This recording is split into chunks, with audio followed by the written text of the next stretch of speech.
Supreme Court of India কৈছে যে Assam is under the invasion. তাৰমানে বৰ্তমান অসম আক্ৰমণকাৰীৰ লক্ষ্য হৈ পৰিছে আৰু সুপ্ৰিম কোৰ্টৰ জাজমেণ্টতে কৈছে যে বাংলাদেশৰ পৰা এই লোকসকলে আহি অসমখনক আক্ৰমণ কৰি আছে। এইটোতো মোৰ ভাষা নহয়, এইটো সুপ্ৰিম কোৰ্ট অফ ইণ্ডিয়াৰ ভাষা যে অসমত মিয়া ইমান সোমাইছে। তেওঁলোকে মুছলিম শব্দটো ব্যৱহাৰ কৰিছে সুপ্ৰিম কোৰ্টে। মই যেহেতু মুছলিম শব্দটো ব্যৱহাৰ কৰিলে অসমীয়া মুছলিমসকলৰ গাটো পৰে, সেইকাৰণে মই মুছলিম শব্দটো ব্যৱহাৰ কৰা নাই, মই মিয়াটো ব্যৱহাৰ কৰিছোঁ। কিন্তু সুপ্ৰিম কোৰ্টেতো ডাইৰেক্ট ডেটা দেখুৱাই দিছে যে ইমান মুছলিম বাঢ়িছে, ইমান পাৰ্চেণ্ট হ'ল।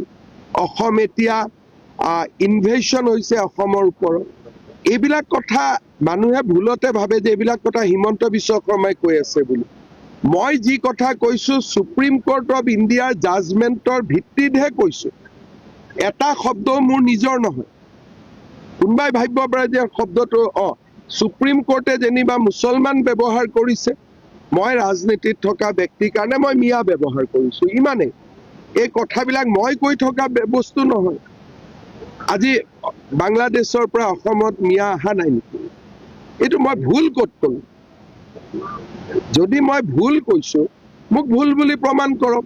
যি জিলাত আগতে 10% মুছলিম আছিল তাতে 60% কেনেকে হ'ল? এইবিলাক প্ৰশ্নটো মই উঠোৱা নাই, এইবিলাক প্ৰশ্ন সুপ্ৰিম কোৰ্ট অফ ইণ্ডিয়াই উঠাইছে। গতিকে এতিয়া এই শব্দবিলাক এটা শব্দও মোৰ নহয়, এই গোটেই শব্দবিলাক সুপ্ৰিম কোৰ্ট অফ ইণ্ডিয়াৰ IMDT জাজমেণ্টত পাতে পাতে এই শব্দবোৰ লিখা আছে। সেইকাৰণে যোনে পঢ়া নাই তেওঁলোকে মোক কৈ থাকে, আৰু মই যিমান কওঁ তাতকৈ বেছিকৈ গোপীনাথ বৰদলৈয়ে কৈ গৈছে। মই যিমান কওঁ তাতকৈ অম্বিকাগিৰি ৰায়চৌধুৰীয়ে বেছিকৈ কৈ গৈছে। মই যিমান কওঁ তাতকৈ বিষ্ণুৰাম মেধিয়ে বেছিকৈ কৈ গৈছে।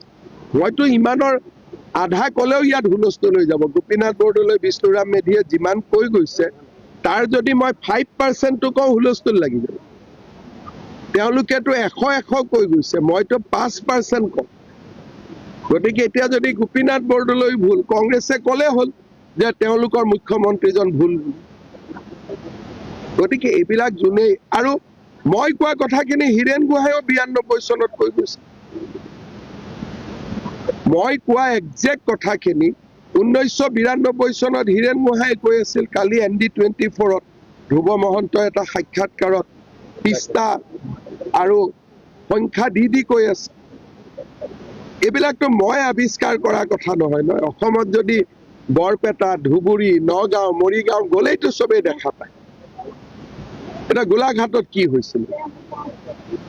এতিয়া মোক বিশ্বজিৎ ফুকনে কৈ আছে এভিকশ্যন নহলে 16,000 নাম সোমালেহেঁতেন এইবাৰ। এইবিলাকতো মই বনাই কোৱা কথা নহয়। মোক এটেক কৰি কি লাভ হ'ব? তেওঁলোকে কওক যে আমি বাংলাদেশত ঘূৰি যাম, লেঠা মৰি গ'ল।